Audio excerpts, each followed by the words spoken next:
देश के अगले उपराष्ट्रपति के चुनाव के लिए सियासी बिसात बिछाई जाने लग गई है। बीजेपी के नेतृत्व वाले एनडीए ने अपना समर्थन जुटाना शुरू कर दिया। आज एनडीए की अहम बैठक हो रही है, तो वहीं कांग्रेस के नेतृत्व वाला इंडिया ब्लॉक भी विपक्ष की ओर से संयुक्त उम्मीदवार उतारने के लिए कवायद कर रहा है। उपराष्ट्रपति पद के लिए चुनाव आयोग ने 1 अगस्त को चुनाव प्रक्रिया से संबंधित तारीखों का ऐलान कर दिया था, जिसके मुताबिक 7 अगस्त यानी कि आज से 21 अगस्त तक उम्मीदवार अपना नामांकन फाइल कर सकते हैं। 22 अगस्त को नामांकन पत्रों की जांच होगी और इसके बाद उम्मीदवार 25 अगस्त तक अपने नाम वापस ले सकते हैं। 9 सितंबर को मतदान होगा और उसी दिन उपराष्ट्रपति चुनाव का परिणाम भी घोषित कर दिया जाएगा। उपराष्ट्रपति का चुनाव होना है, ऐसे में 7 अगस्त से 21 अगस्त तक नामांकन फाइल होगी। 22 अगस्त को नामांकन पत्रों की जांच होगी। उम्मीदवार 25 अगस्त तक नाम वापस ले सकते हैं। उपराष्ट्रपति पद के लिए 9 सितंबर को फिर चुनाव होगा। 9 सितंबर को मतगणना और परिणाम भी घोषित कर दिए जाएंगे। संसद का इस समय सत्र चल रहा है और ऐसे में उपराष्ट्रपति का जो पद है वो खाली है। जगदीप धनखड़ ने इस्तीफा दिया था, इसके बाद ये पद खाली हुआ। अब जरा आपको प्रक्रिया भी बता देते हैं किस तरीके से उपराष्ट्रपति का चुनाव होता है। संवैधानिक आधार पर यह चुनाव होता है। अनुच्छेद 66 संसद के दोनों सदन के सदस्यों से मिल करके बने हैं। निर्वाचक मंडल द्वारा ये किया जाता है। नामित और निर्वाचित सभी सांसद वोट इसमें डाल सकते हैं। उपराष्ट्रपति का चुनाव फिर किस तरीके से होता है, कौन वोट देता है, ये भी आपके लिए जानना जरूरी है। लोकसभा के सभी सदस्य, जो कि 543 जो नंबर है, उनकी मौजूदगी होती है। राज्यसभा के सभी सदस्य 245, ये दोनों ही मिलकर के वोट करते हैं। अनुपातिक प्रतिनिधित्व प्रणाली यानी सिंगल ट्रांसफरेबल वोट का उपयोग होता है। वोटर उम्मीदवारों को वरीयता क्रम 1, 2, 3 में रैंक फिर करते हैं। तरीके से ये प्रक्रिया होती है पूरी। वरीयता आधारित वोट होते हैं। मतदाता अपनी पहली पसंद के साथ साथ दूसरी और तीसरी पसंद भी विकल्प के तौर पर रखते हैं। अगर पहली पसंद का उम्मीदवार जीतने के लिए पर्याप्त वोट नहीं पाता है, तो फिर वोट अगली वरीयता पर स्थानांतरित होता है, ट्रांसफर हो जाता है।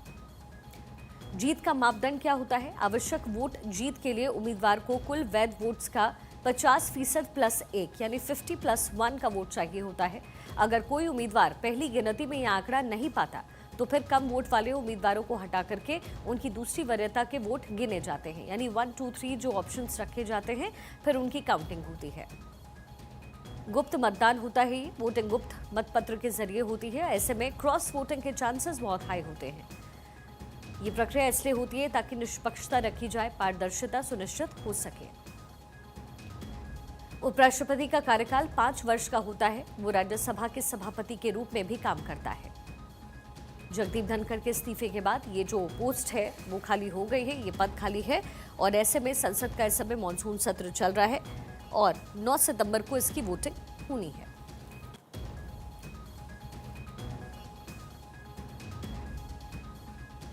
उपराष्ट्रपति बनने के लिए जरूरी जो योग्यताएं हैं वो भी आपको बता देते हैं। उपराष्ट्रपति भारत का दूसरा सर्वोच्च संवैधानिक पद होता है। उपराष्ट्रपति का कार्यकाल 5 साल का होता है। उम्मीदवार भारत का नागरिक होना चाहिए। उम्मीदवार 35 वर्ष की आयु पूरी कर चुका हो, यानी उससे ज्यादा हो। उम्मीदवार राज्यसभा के सदस्य के रूप में निर्वाचित भी हो और उसके लिए योग्यता उसे प्राप्त हो। ये कंडीशंस होती हैं जो उपराष्ट्रपति पद के लिए अप्लाई की जाती है। और इस समय मॉनसून का सत्र चल रहा है, ऐसे में इसी सत्र में नए उपराष्ट्रपति का चुनाव किया जाएगा। ये पूरी एक प्रक्रिया होती है और पारदर्शी जो पूरी प्रक्रिया है वो है, क्योंकि गुप्त तरीके से इसमें मतदान किए जाते हैं। लोकसभा, राज्यसभा दोनों ही सदस्य वोट करते हैं। इसमें 3 ऑप्शंस रखे जाते हैं। अगर विपक्षी पार्टी की तरफ से भी उतारा जाए कोई उम्मीदवार, तो वो भी इस लिस्ट में होता है और फिर इसको लेकर के मतदान की प्रक्रिया होती है। हमारे पॉलिटिकल एडिटर अदिति नागर पूरे विश्लेषण के लिए हमारे साथ कनेक्टेड हैं। अदिति, इस पद को लेकर के चर्चाएं बहुत लंबे समय से हो रही है। अचानक जैसे जगदीप धनखड़ की तरफ से इस्तीफा दिया गया, उसके बाद चर्चाओं का बाजार इस समय गर्म है। दूसरी तरफ इंडिया ब्लॉक की तरफ से भी जो है उम्मीदवार उतारने की कोशिश हो रही है। वहीं नीतीश कुमार का नाम भी गाहे बगाहे इसमें सामने आ जाता है।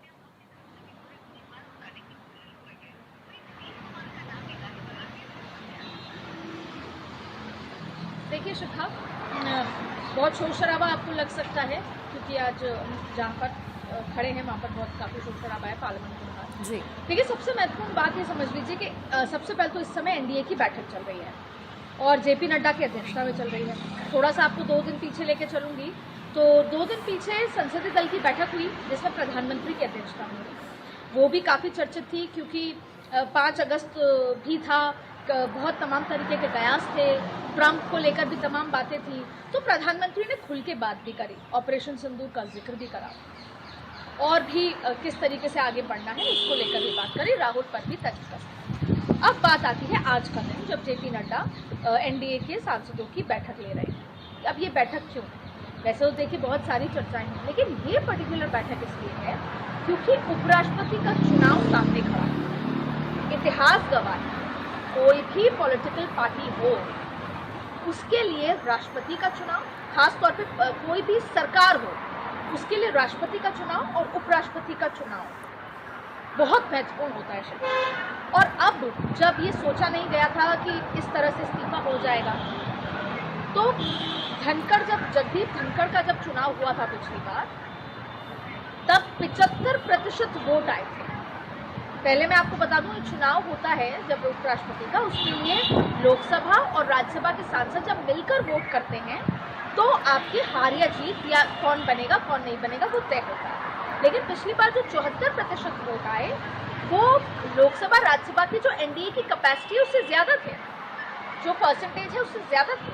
तो वो था शक्ति प्रदर्शन, ये बताने की कोशिश कि सरकार कितनी ताकतवर है, सरकार की स्ट्रैटेजी कितनी तगड़ी है कि विपक्षियों में भी सेंधमारी हुई और वोट परसेंटेज बढ़ा। अब जाहिर तौर पे जगदीप धनखड़ का इस्तीफा हुआ, सबके सामने है, क्यों हुआ वो बातें सामने आ चुकी हैं, सिर्फ जगदीप धनखड़ सामने नहीं है।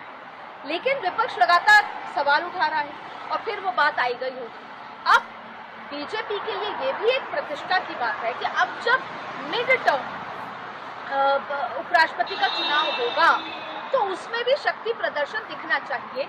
उससे एक और मैसेज जाता है विपक्ष में भी, देश में भी, दुनिया में भी, सरकार कितनी मजबूत है। देखिए आपने देखा कि किस तरीके से महाभियोग का इशू हुआ और एक सरकार के लिए एक एम्बैरसिंग मोमेंट हुआ।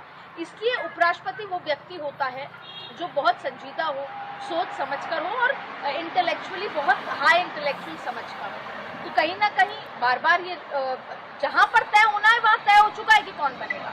लेकिन अब आज की जो बैठक है उसमें एक कंसेंसस बनेगा कि कौन सी पार्टी से होगा उपराष्ट्रपति, क्योंकि एनडीए में बहुत सारे दल हैं। तो जेपी नड्डा ये बताएंगे कि हाँ, क्योंकि भारतीय जनता पार्टी सबसे बड़ा दल है तो क्या बीजेपी से होगा। जैसे चर्चाएं आपने नीतीश कुमार की कर दी, जेडीयू से होगा। हरिशंकर जी भी जो हैं वो बहुत अच्छे से, जो अभी डिप्टी चेयरमैन हैं, जो पूरी जिम्मेदारी संभाल रहे हैं, वो भी बहुत अच्छे से संभाल रहे हैं। तो अब जेपी नड्डा कहीं ना कहीं बिटवीन द लाइन से इशारा करेंगे कि कौन सी पार्टी से होगा। पहला उद्देश्य इस बैठक का। दूसरा उद्देश्य इस बैठक का है कि चुनाव होगा, ताकत से होना चाहिए, एनडीए की एकजुटता दिखनी चाहिए, एनडीए का जिसे बोलते हैं कि शक्ति प्रदर्शन दिखना चाहिए इस चुनाव में। तो जितने एनडीए का बल है लोकसभा और राज्यसभा, उसकी ताकत तो दिखे ही। सरकार ये तैयारी कर रही है कि सेंधमारी हो और पिछली बार से ज़्यादा परसेंटेज दिखे तो मैसेजिंग हो। तो इस बैठक में ये माना जा रहा है कि उपराष्ट्रपति को लेकर एक कंसेंसस और जेपी नड्डा जो अध्यक्ष हैं पार्टी के, राष्ट्रीय अध्यक्ष हैं बीजेपी के, वो एनडीए के सभी सांसदों से उपराष्ट्रपति चुनाव पर बातचीत करेंगे। शिखा। बिल्कुल अदिति, और चूंकि बिहार में आने वाले दिनों में विधानसभा चुनाव है, ऐसे में बीजेपी इस समय ये भी कोशिश करेगी कि कुछ ऐसे चेहरे जिन्हें एडजस्ट करना है वो इस पद के लिए केटर किए जा सके। इसकी कितनी संभावनाएं हैं, और अगर आपको लगता है ऐसा है तो क्या कुछ नाम आपके जहन में?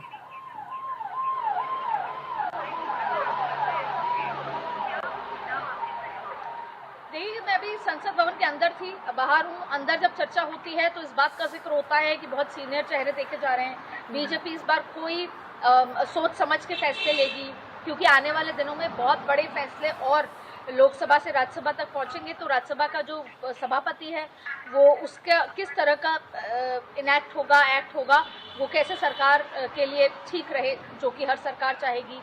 तो गवर्नर्स के नाम आते हैं, आचार्य देवव्रत का नाम आता है, उसके अलावा तमाम नाम आने शुरू हो चुके हैं। सही मायने में ये सरकार में चीज़ें बाहर नहीं आती, हमेशा सरप्राइज एलिमेंट होता है। हाँ, अब जो चर्चाएं थी जाति समीकरण की, एक तरफ मैं आपको बता दूं कि जैसे जगदीप धनखड़ जब इस्तीफा दिया तो उसके बाद इंटरनली बीजेपी के नेताओं की सीनियर लेवल पे ये भी बैठक हुई कि राजस्थान में अगर जाट फैक्टर का कोई इशू है, क्योंकि उत्तर प्रदेश में भी काफी जाट हैं, तो संजीव बालियान को भी बुलाया, तो राजस्थान के भी कई नेताओं से और चर्चा करके ये देखा गया कि क्या कोई जाट फैक्टर इम्पैक्ट तो नहीं हो रहा है। वो एडजस्टमेंट भी सोचा जा रहा है। राजस्थान में ज्योति मिर्धा को बीजेपी अपने प्रदेश की कार्यकारिणी में शामिल कर रही हैं। ये वही ज्योति मिर्धा हैं जिनको नागौर से ज्वाइनिंग कराई थी जगदीप धनखड़ ने, तो ये तो एक अलग मुद्दा है। अब बात है उपराष्ट्रपति कौन बनेगा। तो बीच में ये चर्चाएं थी कि जाट को रिप्लेस करेगा, तो बहुत सारे जाट नाम आने लगे थे, जाति समीकरण। फिर ये चर्चा थी कि कोई बड़ा मैसेजिंग होगी, बिहार या बंगाल से कोई होगा, उसमें भी रेस में कई सारे नाम आए। उसके बाद 2 गवर्नर्स के नाम आए, जिसमें गुजरात के गवर्नर का नाम भी है, बिहार के गवर्नर का नाम भी था। राइट। और ऐसे तमाम नाम आए, राज्यसभा के कई सांसदों के आए जो बहुत सीनियर हैं। तो सही मायने में ये सब चर्चाओं का दौर है शिखा। एक्चुअल में जहाँ तय होना है वहाँ तय हो चुका है, और आप ये मानिए कि अगले कुछ दिनों में वो नाम बिटवीन द लाइन सामने आ जाएगा, और शायद अनाउंस तो अब करने के समय आ ही गया, तो अनाउंस भी कर दिया जाएगा। अच्छा दीदी, इसमें चूंकि क्रॉस वोटिंग के चांसेस भी बड़े हाई होते हैं। दूसरी बात, अगर विपक्षी पार्टी की तरफ से नाम ना रखा जाए तो निर्विरोध जो व्यक्ति है वो चुन लिया जाता है उपराष्ट्रपति पद के लिए। लेकिन इस बार इंडिया ब्लॉक भी पूरी तरीके से तत्पर नजर आ रहा है, अंदर खाने चर्चाएं हो रही हैं। क्या कांग्रेस से या फिर विपक्षी पार्टी जो एकजुट है इस समय इंडी ब्लॉक, उससे किसी नाम को लेकर के चर्चाएं इस समय?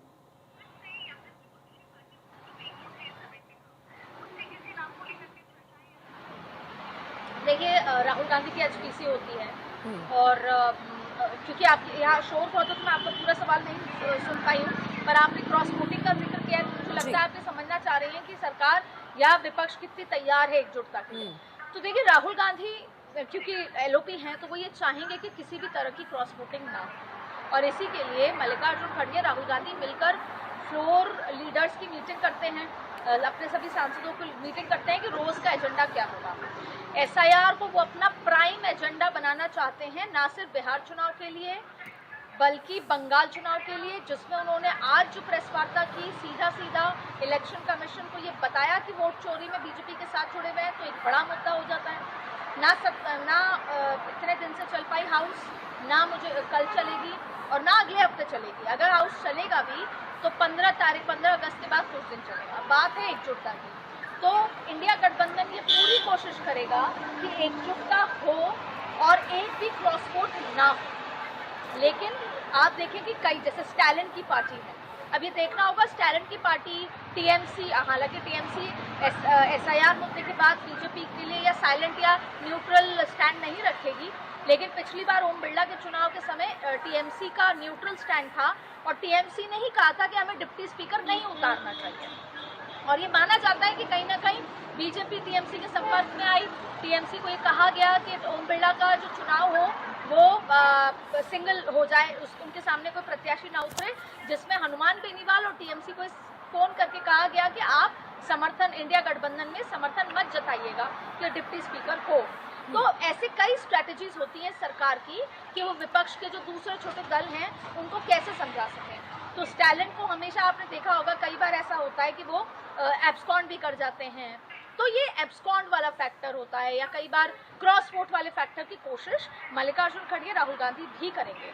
और वो चाहते हैं कि एसआईआर के मुद्दे को इतने प्रबल बुलंद तरीके से ले जाएं कि या तो बिहार में पानी, दूध का दूध पानी का पानी होते हुए वोटिंग हो, जैसा उन्होंने क्लेम किया, बंगाल में हो, और अगर नहीं होती है तो वो फिर क्लेम कर सकते हैं कि हम तो पहले ही बता रहे थे, इसलिए चुनाव में धांधली हुई है। तो अभी फिलहाल विपक्ष का एक ही एजेंडा है, भले ही विपक्ष कोई वॉकओवर ना, बीच में ये स्थिति भी थी शिखा कि वॉकओवर नहीं देना है, किसी न किसी को उतारना है, पता है विपक्ष को कि उनका कैंडिडेट नहीं जीतेगा, लेकिन फिर भी एक स्ट्रेस देना, वॉकओवर नहीं देना सरकार को। लेकिन अब क्या सहमति बनती वो अलग मुद्दा है, लेकिन फिलहाल एनडीए, इंडिया गठबंधन का एक ही फॉर्मूला है कि एसआईआर पर सरकार चर्चा करे, सरकार जवाब दे, और क्योंकि वो नहीं हो रहा इससे रोज हंगामा हो रहा है। जी जाहिर है। और देखिए, नाम को लेकर के चर्चाएं भी खूब हो रही है। वो बीजेपी के अंदर खाने भी इसको लेकर चर्चाएं हो रही है, इंडी ब्लॉक में भी इस समय चर्चाएं हो रही है।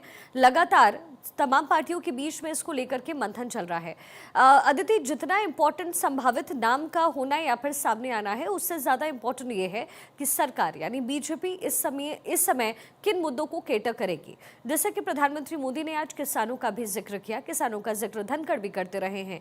और इस समय टैरिफ का जो बोझ है वो भारत के ऊपर है।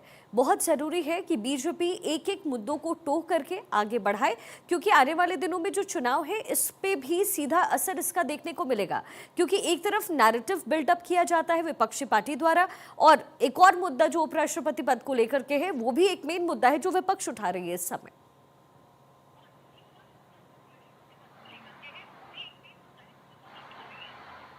देखिए, ज़ाहिर तौर पे हम जब अभी मैं पार्लियामेंट के अंदर थी तो मैं देख पा रही थी कि एक तरफ तो एस जयशंकर जो रशिया से लौट कर आए हैं, वो लगातार कहीं ना कहीं मीटिंग्स में व्यस्त हैं। जब उनसे हमने पूछा कि क्या पुतिन कब आएंगे, चाइना प्रधानमंत्री चाइना जाने से पहले क्या पुतिन आ जाएंगे, क्या उसकी तारीख है, तो एक तरफ तो इस एजेंडे पर सरकार काम कर रही है, वो इंटरनेशनल एजेंडा है, उसका इम्पैक्ट है देश में।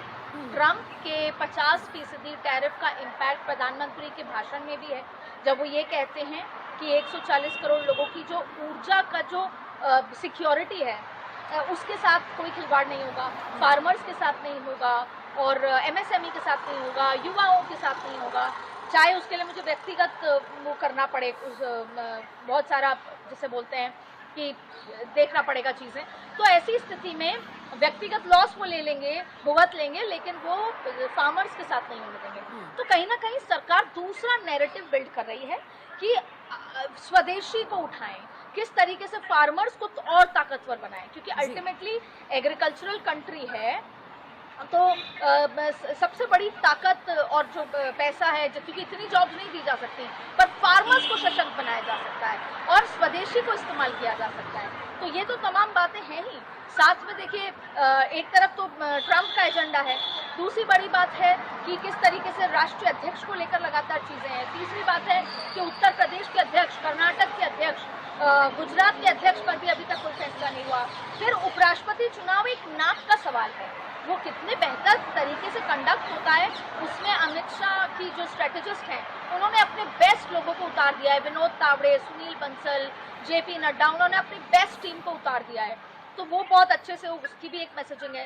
तो अभी सरकार इंटरनल और एक्सटर्नल हर नैरेटिव पर बिल्ड कर रही है, जहाँ पे वो रशिया इंडिया चाइना का जो पुराना एक कॉन्सेप्ट हुआ करता था उसको एक बार रीबिल्डिंग पर ला रही है, उसको एक इकोनॉमिक एसोसिएशन के लिहाज से उसको मजबूत कर रही है। और आप इमेजिन कीजिए अगर रिक या brick, Brazil, Russia, India, China, और अगर एस लगा दें तो साउथ अफ्रीका, और साथ में फिर तमाम और देश भी आ जाएंगे, ईरान भी आ जाएगा, और भी तमाम देश आ जाएंगे, सऊदी अरब भी आ जाएगा, यूएई भी आ जाएगा। तो अगर ये एकजुट हो जाते हैं तो ये 43% जीडीपी हैं, ये पॉपुलेशन के हिसाब से 38% है।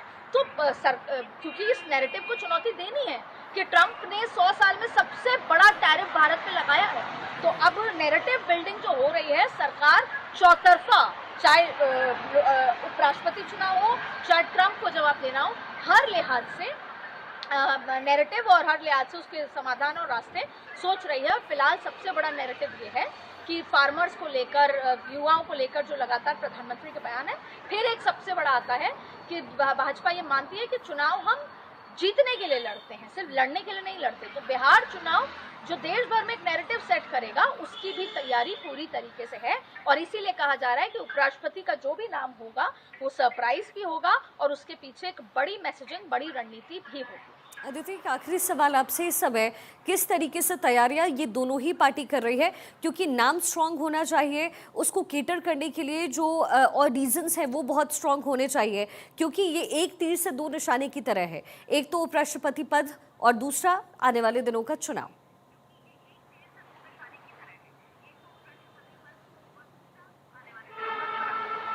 देखिए, अगर पहले इंडिया गठबंधन की, पहले एनडीए की बात कर लेते हैं। एनडीए का सबसे बड़ी जो तैयारी है। अदिति, मैं लौटती हूँ आपके पास इसी पूरे मामले पर। केंद्रीय मंत्री किरण रिजिजू क्या कुछ कह रहे हैं, जरा आपको सुनवा देते हैं। The Honorable Prime Minister will be accepted by all the NDA parties. मैं हिंदी में दोहरा देता हूं। एनडीए पार्लियामेंट्री पार्टी का फ्लोर लीडर्स का बैठक में प्रस्तावना पास किया है कि आने वाले उपराष्ट्रपति का चुनाव के लिए प्रोसेस को आगे बढ़ाने के लिए और कैंडिडेट का नाम तय करने के लिए पूरा अधिकार देश के आदरणीय प्रधानमंत्री मोदी जी और साथ में राज्यसभा में सदन के नेता जेपी नड्डा जी को सौंपा है। आदरणीय प्रधानमंत्री जी के नेतृत्व में जो भी निर्णय होगा वो सब सर्वसम्मति से एनडीए पार्टी समर्थन करेंगे। ये प्रस्तावना आज पारित किया है। ये मैं सूचना आपको देना था। वो ऑथराइज किया है। अब जैसे निर्णय करेगा फिर उसके बाद 9 तारीख को चुनाव होगा तो हम लोग सब कब तक सर फैसला करना है सर? नहीं, फैसला आज तो अधिकृत रूप से वही कब तक कर लेंगे? क्या बीजेपी का होगा या क्या कुछ? वो तो हम तो तय नहीं कर सकते। मैं तो आपको सूचना देने के लिए आए हैं।